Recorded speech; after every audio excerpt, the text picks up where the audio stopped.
Good morning, everyone. In praise of trees. You may have gathered after several of these presentations, and if you've known me for a couple years, that I am a confessed, bleeding heart, tree-hugging liberal. And as such, I embrace that label, and trees have been on my mind a lot this week. Coming up soon is Earth Day. Of course, Earth Day is celebrating its 44th anniversary. It's an incredible holiday celebrated in over 192 countries. But I'm not really here talking about Earth Day, although that is a very important holiday. I see that I'm getting a note here, one moment.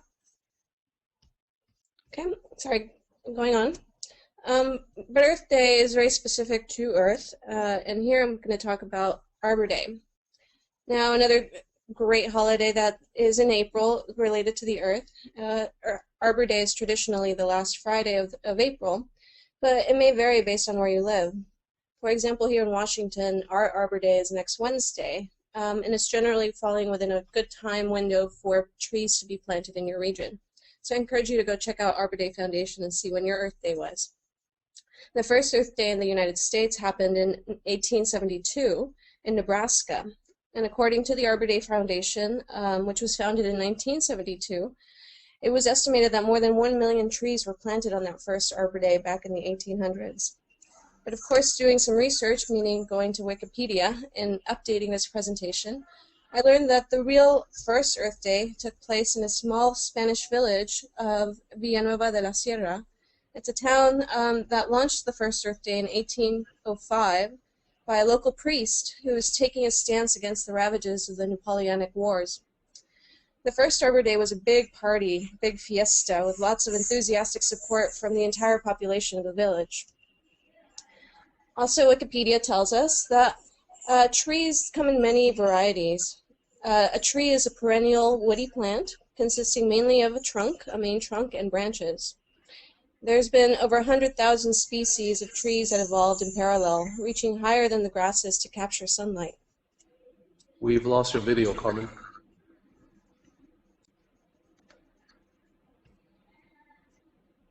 I apologize. I hope you can see my video now. All good now. So that's a really cool image going back to the first Arbor Day commemoration in that Spanish village. So many kinds of trees, and of course trees surround us. Look around you. Unless you're listening to me from your tablet in the desert, you're more than likely surrounded by trees. If not in the building that you're in, perhaps the furniture you're sitting on, or your Sunday newspaper, if you're still into reading dead trees, that is. Trees make much of what our society is possible. And of course, trees are around in every culture. Human beings and trees go way back. Trees play a big role in almost all cultures, and after all, they've been around far longer than we have. Earlier, Bill alluded to the original sin story. Of course, this tree of knowledge brought the downfall, if you believe that, of our race. How fitting that it is only the forbidden tree in the Garden of Eden that is Eve's temptation. Until 2008, the oldest living trees were thought to be the Pinus longivus species, nicknamed Methuselah, for the oldest living human and the grandfather of Noah. A 4,700-year-old Methuselah tree is, the location of it is kept a secret because another equally long-lived tree was inadvertently cut down by a graduate student and U.S. Forest Service employee for research purposes. He didn't know, but that tree was almost 5,000 years old. In 2008, researchers discovered an even older tree than Methuselah, a 9,550-year-old tree in Sweden. This remarkable tree on the right side of the corner here clones itself and pushes up a new trunk when the old one dies, which is why it's been around for so long. My history with trees begins in Sacramento, a tree city, USA, if ever there was one. Sacramento claims to have more trees per capita than any other city on Earth, even Paris, France. Well, almost. I think they're pretty close. The city has a 40-year plan to double the tree canopy, and it may just overtake Paris in the next couple years. I have a short little clip I'm going to play for you, a really awesome interview about the trees in Sacramento. This is Day to Day. I'm Madeline Brand, Sacramento, California. It's not widely known for much aside from being the state capital. Well, now it's being compared to another capital, Paris, France. By some estimates, Sacramento has more trees per capita than any other city except Paris, and it's getting even greener. The city wants to double its urban tree canopy. Jason Margolis of member station KQED reports. Strolling through Midtown Sacramento, great magnolias, English elms, and sycamores line the streets, providing shade for entire city blocks. Their leafy branches arch like the ceiling of a grand cathedral, enveloping the street below. We're walking beneath now the valley oak. The native tree grows 100 feet tall and such. Sacramento City Council member Ray Trethewey heads the nonprofit Sacramento Tree Foundation, which is widely considered the most prolific urban tree planting organization in the country. He's spearheading a new project called the Green Print Initiative. The goal is to double the tree canopy in Sacramento and 5 neighboring counties over the next 40 years. According to a recent study by NASA, these trees can lower urban ground temperatures here by 36 degrees on a hot day, making the Sacramento summers actually quite pleasant. We always meet people in Sacramento that still do not have an air conditioning on 110-degree days because they live beneath the canopy of the trees. And the more trees you plant, the more benefits. NASA scientists say if Sacramento doubled its tree canopy, it would improve air quality and cut the number of smoggy days in half. But Trethewey says getting these perks means planting big trees. We're underneath 2 pear trees right now that don't give a lick of shade compared to the large canopy trees that we have been strolling on. And so this would not be the choice of trees in the future. According to the U.S. Forest Service, a large canopy tree will add $48 in benefits, saved in lower electricity use and improved air quality. A small tree, by comparison, saves only $1. But there are challenges to building a forest amidst a city. Trethewey points to a young sapling about 5 feet tall. Anything smaller in an urban setting, boy, they can get run over by skateboards, eaten up by dogs, run over by cars or lawnmowers and such. So you have to start with a pretty good size tree. Those trees are normally 2 to 3 years old when you put them in the ground. And urban forests need regular maintenance, pruning, and watering. It's crucial that young trees are watered regularly the first 3 years. After that, the expansive root system helps a tree find water on its own. All this is expensive. Local governments and the U.S. Forest Service are helping pay for the Green Print Initiative, but it won't be nearly enough. Trethewey says the only way these trees will get planted and nurtured is through a massive volunteer and community education effort. So his tree foundation is organizing 250 communities into what he's calling neighborhoods. It's an investment in the future. Nobody plants a tree for today or for personal gratification. It's all about tomorrow. And while Sacramento may have the most impressive program in the nation, smaller scale ventures are being launched across the country, from Los Angeles to Minneapolis to New York City. For NPR News, I'm Jason Margolis in Sacramento. Well, I didn't know it at the time. I knew that we were pretty lucky to have so much naturaleza, as my mom would call it. My aunt would tell me stories of, taking a lunch break and getting a hamburger from the lunch truck and walking over to the Capitol Park and feeling so rich, even though she had to go back to work making bags for potatoes and rice and beans and such. My brothers and cousins and I would spend much of our summers climbing the tree in our yard. Well, actually, we had several trees. And when the weekends would roll around, my mom would take us to the park where we would play hide and seek in the groves.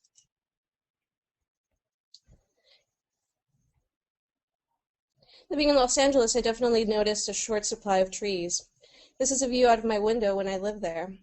A neighborhood neighbor introduced me to Tree People USA, or rather in Los Angeles it's just Tree People, a wonderful organization that aims to green the city. I happened to take their Citizen Forester class and learned that it's actually pretty complicated to plant trees in an urban environment. You have to watch out for underground utilities, overhead wires, even stop signs, making sure that they're not blocked. And the roots, of course, always make their way into the infrastructure, finding that water, the precious water, especially more so as our cities are paved over and much of that water gets run off into other waterways.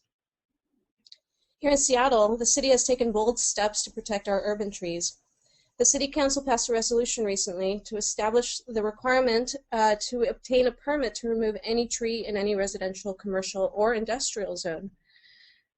The city provides incentives to retain trees, existing trees, and to plant new ones, as well as to include relief from existing land code development standards such as heights, setbacks, lot coverage, density, floor area ratios, and just a lot of other development kickbacks if you get to maintain your trees. Our urban trees are an incredibly valuable resource, said City Council President Richard Conlin a couple years ago. We need to take some action if we want to keep them. What's interesting is that the City of Seattle has undertaken this massive effort to document every single tree in the city. It's incredible. There's this website by the Department of Transportation that has every little tree and the biggest trees available in a big database.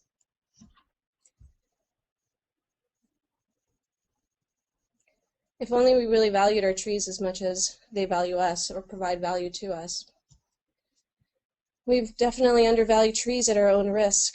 This is a picture of a very terrible landslide that happened recently here, about 50 miles northeast of Seattle in Osseo, Washington. Dozens of lives were lost when a lot of rain brought down this hillside on top of a significantly sized community. It's a terrible tragedy. It makes me very sad to even talk about it. But one thing that's slowly being discussed as well is the fact that this hill was dangerously overlogged. And so this massive amounts of rainwater that we've gotten over the past month really caused and helped precipitate this loss of life and damage and a real disaster.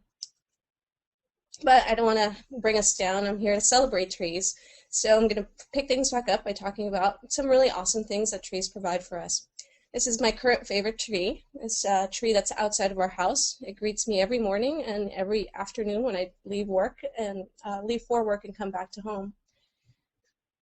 My neighbor puts little gifts there in the tree roots, things that maybe still have good value in them, but she doesn't need anymore. And I've taken that to heart, and we do that as well too when we do spring cleaning. We put, old clothes that we maybe don't need anymore, all sorts of freebies, and so the neighbors also appreciate it because it's the giving tree. When I was growing up, one of my favorite things was a loquat tree, or mispedals as my parents would call them. Lovely fruit that is often wild in Los Angeles. I know there's lots of trees out there, and usually nobody picks the fruit because they don't really know what it is, but it's super delicious. Tree houses. There's a whole show on them now. I think it's incredible. We built a tree house when I was a kid. It was not as fancy as this. And of course, swings. I had a swing when I was a kid too. Those were endless hours of fun. Trees are made from books, or rather, trees come into books, and they're also characters in books, and in movies as well. Of course, this Avatar movie hinged on the giant tree that provided the life-giving resource for all those Na'vi people. And of course, that sweet, sweet dew, maple syrup. There is no replacement. Nasty flavored corn syrup will never compare. With that, I'm going to play another clip it's going to outline the importance of trees in many religions. Nalini Nadkarni is president of the International Catholic Network and a professor at Evergreen State College. Through her work, she's researched the central role that trees play in many religious celebrations. She told KUOW's Sarah Waller how she learned that trees unite all humans, regardless of belief. As an adult, Nalini Nadkarni has become one of the world's leading tree canopy experts. She teaches forest ecology at Evergreen State College and leads research trips to forests in Washington and Costa Rica. The work allows her to fulfill her childhood dream of taking people high up into the treetops. It was on one such expedition that Nalini had a revelation. Several years ago, I carried out a project where I invited a number of artists and musicians and scientists up to the canopy in order to do both art and science from the canopy perspective. And there was one conversation that I shared with two other women about how all of us, as it turned out, climbed trees for protection, to get away from people we didn't want to be with, either neighborhood boys and bullies or our parents or annoying brothers and sisters. But in a more profound way, we all three realized that trees had protected us as children. They had given us a place of safety, a place of security. But it was at that pivotal moment with those two women in the trees that I realized, wow, these trees have protected me. I need to protect them. I began doing the activities that most scientists who do outreach do. They go to science museums and offer their services. They talk to, Audubon groups, and they get on National Geographic television, and those documentaries are seen by people who are already very well aware of the importance of trees and the need to protect them. And so you're basically pretty much preaching to the choir. And I love doing that, but I also felt that it was important that I try to find other venues where people might not be already turned on, might not be already primed and aware to know how important it is to protect trees. Interestingly, I thought, well, maybe it's churches, maybe it's places of worship, because in my at least preliminary kind of image of people who go to church, especially conservative churches, I thought, well, maybe they don't care so much about conservation. But instead of coming to them as an ecologist with ecological arguments about why it's so important to protect trees, I kind of turned that around by saying, if I'm to enter their church, their place of worship, I also need to honor and respect where they get their information and guidance from. Seemed to me that would be their holy scriptures. So Nalini Nadkarni started examining the world's major religious texts in the hope she might find something about trees. I started with the Christian religion because that's the dominant one around here. I downloaded the Old Testament of the Bible onto my computer, and I did a search for the words tree and forest. And what I found was there were 328 references to the words tree and forest. And that was really fascinating. I thought, well, this is good evidence. But then I went to the Quran and did the same thing. And I went to the scriptures of Hindus, the Bhagavad Gita. And I went to the Talmud, which is the holy book of the Jews. And I did the same thing. And I tried to understand, to calculate, to synthesize what the role of trees are in all of these different world religions. She learned that both the Bible and the Quran had strict rules about preserving trees. It is forbidden to cut them down, even in times of war. And this is something that is supported both in the Old Testament of our Christian Bible as well as in the Muslim Quran. That is in Deuteronomy 20, for example, there's a verse that says, when you have laid siege to a city, even if you win, do not cut down the trees. And I think to me what that means is that even for your worst enemy, even if you're capable of cutting them down, trees are so important to society in general that you're forbidden to do so. And I think it's intriguing that that's true both in Christianity as well as Islam. Then Nalini started looking at references to trees in her father's Hindu faith. Every good Hindu, like if this tree grew in Bethesda, Maryland, my dad would have planted one, has this tulsi plant in the backyard in a little urn. And that tulsi plant is important because in Hindu mythology and cosmology, a god from above, Vishnu, came down and married that plant. And it represents the unity or the coming together of the world of the gods and the deities and the world of humans. And, the religion of Buddhism is also tied to trees, because when you think about where the Buddha was enlightened, he was sitting underneath the Bo tree. So his big revelation of central to Buddhism, which is practiced by millions of people, occurred in the shade of the Bodhi tree. But some of the most unexpected discoveries happened when Nalini started looking at her mother's Jewish faith. She came across one holiday this time of year that centers completely on trees.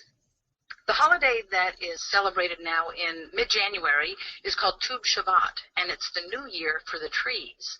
And I went, wow, when I learned about it, when I was doing this research to put together these sermons. And basically it actually started in a secular way. That is, when Jews were taxed way back when, they had to get a particular day of the year where you start counting the number of cows you have or how many fruit trees you have and how much fruit is produced. And then it would go around the year and you would get taxed on so much.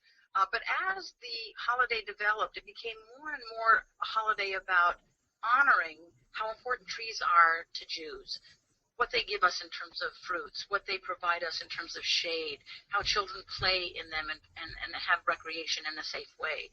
So it has actually turned out to be sort of a new year for the trees, but a celebration of trees also. And there's actually a Seder that is a special kind of symbolic meal in which you eat 4 fruits and drink juices and different combinations. You say prayers for the trees and for the earth. And it has become a time when people become aware of trees so much that they plant trees, or they give money to plant trees. So it's a day when people give money to, say, plant trees in Israel. And the connections didn't stop there. Nalini discovered that an even more widely celebrated Jewish holiday has roots in a symbolic tree, Hanukkah. The menorah, as you know, it has a form that is actually quite tree-like when you look at it. And from the writings that I've looked at, that shape of having a central trunk on a base that's rather spread out, and then with these branching candle holders, is really evocative of a tree and is derived from the Hebrew concept of the tree of life. Nalini found that all religions pay homage to trees, and she offered to present her research for all kinds of churches, mosques, and synagogues. One of the invitations I got to give this sermon about trees and their importance to people of all religions was from the Temple Hatfilo in Olympia. And it was a very cold, wet, horrible January night, just a dreadful night. I was surprised anybody showed up. But there was a synagogue full of people. I noticed in the back of this full congregation there was one old man, and he was wet, looked pretty dirty, he was obviously blind, and he had this, a couple of bags of stuff right next to him. So I always thought, this is a homeless guy, poor fellow, but, he's come into the synagogue just for shelter, just to get out of that darn rain tonight. But he listened to the sermon, and I talked about how trees are important, as we know from the Bible and the Talmud and so forth. And I opened it up for discussion after I thought having made lots of points about how important trees were. And he raised his hand and stood up, and he said, I know trees are important because when I stand under a tree and it's raining and cold like tonight, I'm warmer than if a tree isn't there. And then he paused. Trees protect me. And he paused again, and he said, just like God. And, I don't think there's been a stronger conservation statement that I've ever heard than what he said. And it gripped the congregation. Everyone was just silent after that for a while, because I think what they realized, as I did, was that this was a man who needed protection, just as Anne Frank, just as the people of the flood on my ark tree when I was a little kid. And he had found refuge not only in the synagogue, but also in this thought and very physical experience of being protected by trees. And I have never forgotten that. The encounter made Nalini completely reassess her earlier hypothesis. I realized then that my first conception, my first image of churchgoers won't be tree conservationists was completely off the mark. And in fact, when I've gone to more conservative religions like Baptists, when I gave a sermon there, they invited me to join their website, not for evangelism's sake, but rather because they have a tree planting group every month, and they invited me to join them. And I realized, wow, this is so great that religious people from any faith, from any sect, can be just as much aware and contributing to conservation as an academic or an environmentalist. And that's a good place to wrap it up here. I know that we're a little over time. Trees, of course, are living beings, and sometimes they get old, and sometimes they get a little in the way. Not that old people are, but this particular tree is at my local bus stop on my way to work. And of course, it was really interesting to see that they put up a notice earlier this week. My tree's being removed. It has an unnatural lean, and it's becoming a dangerous risk for all sorts of people. There's a parking lot to the right of the tree here. And it's a heritage tree, meaning it's very much valued in that database. It's 26 inches in diameter. But it is a risk to public safety, and it is blocking the sidewalk. So goodbye, old friend. Yesterday morning we heard the wood chipper out there, and it got a good haircut, and I'm sure that really amazing old growth lumber will go to good use, as all things must come to an end, as we were learning earlier. So with that, I hope you maybe consider all the ways that you can save trees in your own house, going paperless, getting rid of some of the useless junk mail that perhaps comes to your house. And of course, I hope that you take advantage of Arbor Day wherever it is in your neck of the woods and plant a tree. With that, I'm going to wrap up with my recipe of the week, roasted trees. So taking a combination of broccoli and cauliflower, you can saute, or rather steam them briefly until they're barely tender, not mushy. And then you can saute them with olive oil, garlic, And once they're done to your liking, sprinkle with paprika, salt and pepper, and lemon juice. It goes great with pasta or salad or just a big old bowl of it by itself. Thank you, everyone.